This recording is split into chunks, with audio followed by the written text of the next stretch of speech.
কিছু মানুষ ইতিহাস পড়ে আর কিছু মানুষ নিজেই ইতিহাস হয়ে যায়।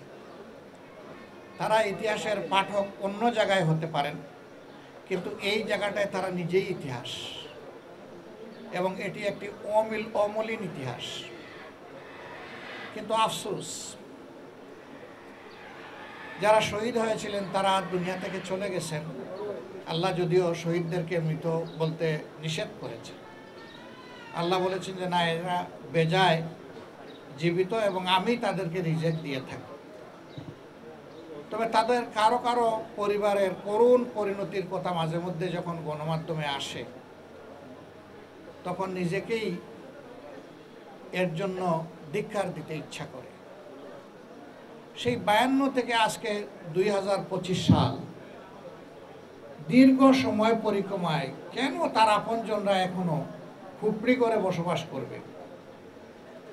কেন তারা তাদের একটু রিজেকের সংকুলনে দাঁড়ে দাঁড়ে ঘুরবে?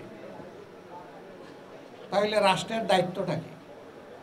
জাতির দায়িত্বটা কি? যারা রাষ্ট্রকে জাতিকে পরিচয় এনে দিলেন, তাদেরকে যদি আমরা এইভাবে ভুলে যাই, এটি আসলে শহীদদের আত্মার প্রতি অপমানই বলতে হবে।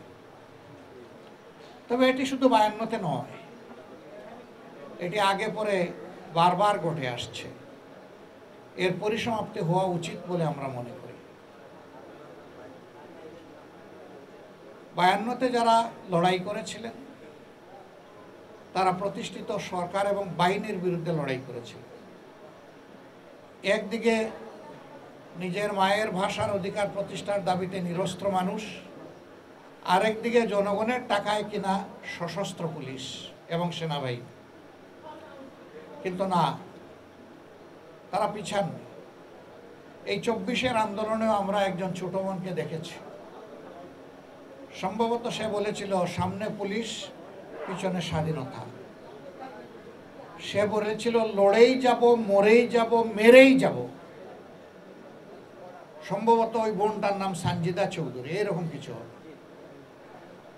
স্যালিউট তোমাকে বোন, স্যালিউট। তোমার মাঝে সেই 52-র তেজ আছে, 71-এর তেজ আছে। তোমার মতো বোনদের এই সমাজে আরো অনেক প্রয়োজন, ভাইদের অনেক প্রয়োজন। তো এই যারা পুলিশকে সামনে রেখে বলতেছে সামনে পুলিশ, পিছনে স্বাধীনতা, তাদের অবদান জাতি ভুলবে কেমনে? এরা এক একজন এক একটা জীবন্ত ইতিহাস। এই সৌভাগ্য সবার হয় না। সেই ইতিহাসকে স্মরণ করা জাতির কর্তব্য, এবং এখান থেকে অন্যায়ের বিরুদ্ধে বিপ্লবী হওয়াও, শিক্ষা নেওয়া, এটাও কর্তব্য। আজকে এই সামান্য আয়োজনের মধ্য দিয়ে তাদেরকে স্মরণ করা হচ্ছে, কিন্তু এতেই আমাদের দায়িত্ব শেষ হয়ে যায় না। বরঞ্চ 52 আমাদেরকে শিক্ষা দিয়ে যায়, যেখানেই অন্যায় সেখানেই প্রতিবাদ, যেখানেই সন্ত্রাস, যেখানেই